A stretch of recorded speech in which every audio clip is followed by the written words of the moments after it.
With Newcastle United having an incredible fixture swing in Game Week 6, I thought I'd put together to help you identify the best players you should be looking to target.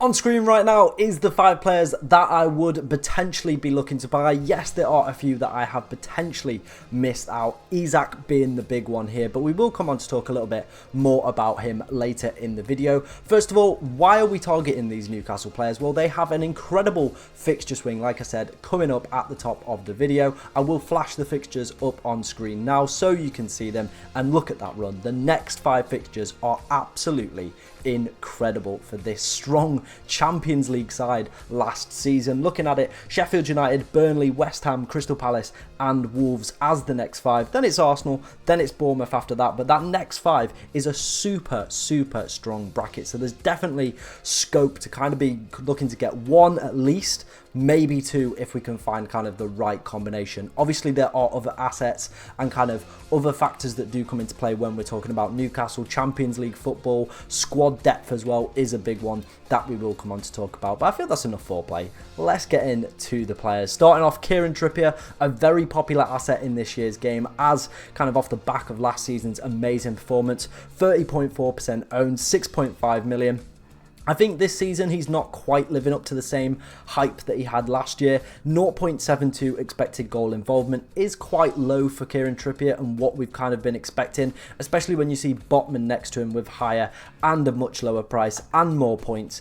I just can't get behind Kieran Trippier as a potential option for this kind of fixture run. I think he will be good, you know, he takes a lot of set pieces, is a key player for them, but with Champions League coming up, I think there is going to be a little bit of rotation within that back line. They obviously signed Livramento from Southampton as well for a big fee. You imagine he's not just going to sit on the bench all year, he's going to be starting to implement it in the squad. With them having a super strong Champions League group as well, you do imagine Kieran Trippier is going to play those games and maybe Livramento is going to start to be embedded into that Premier League squad. Maybe Kieran Trippier as well is coming off a little bit earlier, which I don't think is a bad thing this season because we're seeing a hell of a lot of late goals as well. So maybe it does solidify that clean sheet. But if I was looking for a defensive option, I probably would go for Shaw or Botman. I put Botman in this video because he is quite accessible for a lot of people. Me personally, I'm looking at him as my potential Rico Henry replacement. 4.5 million, got 1 assist. I wouldn't be expecting that from him every single week.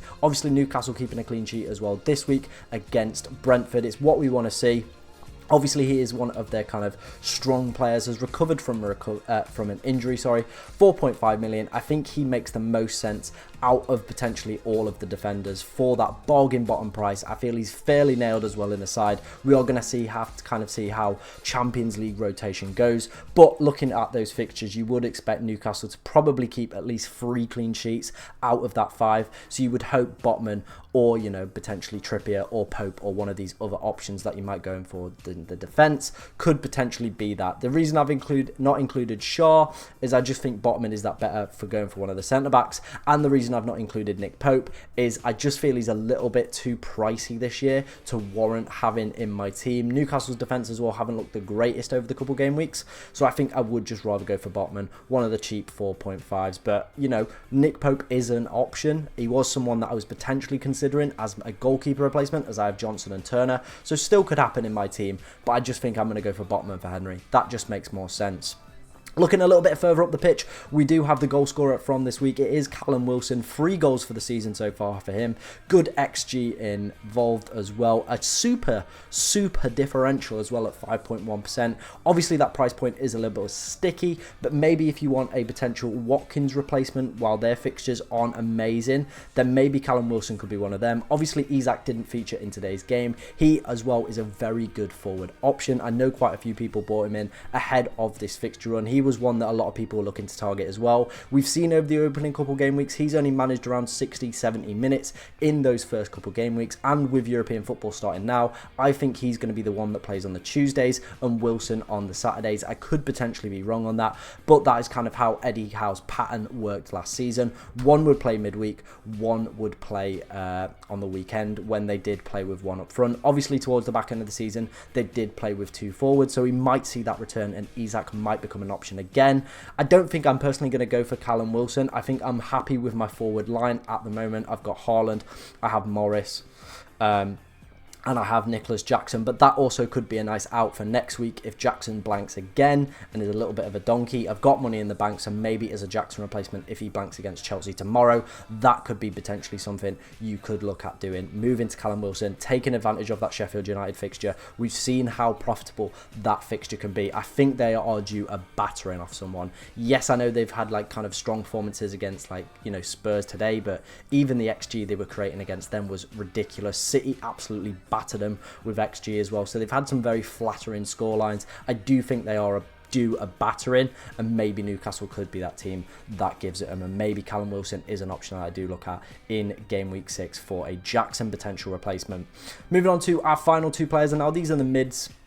And they are a little bit of a kind of a mid option, a little bit of a mid pick as well, to be honest. It is Barnes and Gordon. Gordon's a player that caught my eye a few game weeks ago. 5.5 million, 1.5% owned as well, so a super low differential. Same with Harvey Barnes, 2.6. We've kind of experienced a little bit of the Harvey Barnes masterclass before in FPL as well, a couple of seasons ago when he was absolutely on fire for Leicester. As you can see, good goal involvement from both players. I probably would prefer Anthony Gordon out of the 2. Barnes has been slowly introduced into the squad coming off the bench, where I feel Gordon's a little bit more developed as a first team player. The only concern I have with these 2 is there is a hefty lot of depth and quality with Champions League football as well. You do imagine there's going to be rotation. They've obviously got Almiron. They also have Jacob Murphy. Joe Willock starting to come back into the fold as well after injury. So there's a lot of kind of options. Elliot Anderson as well is another one who potentially could take one of these places within the side as well. So I think going for these 2 is a little bit like, I feel you have to know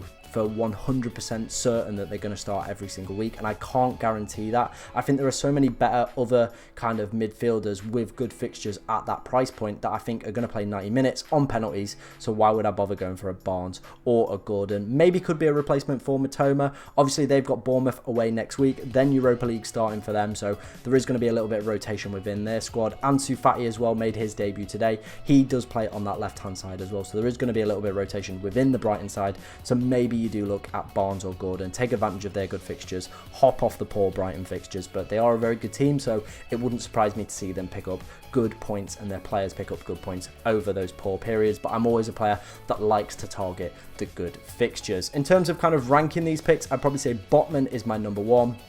Then I'd probably go Trippier, then Wilson, then Gordon, and then Barnes as kind of my order of kind of importance for these players. Let me know in the comment section below, are you thinking about potentially targeting any Newcastle players, and which one down in the comments. If you have any general comments about Game Week 6 as well, get them in, as we will try to answer as many as possible. Thank you very much for watching today, ladies and gentlemen, and enjoy the rest of your week.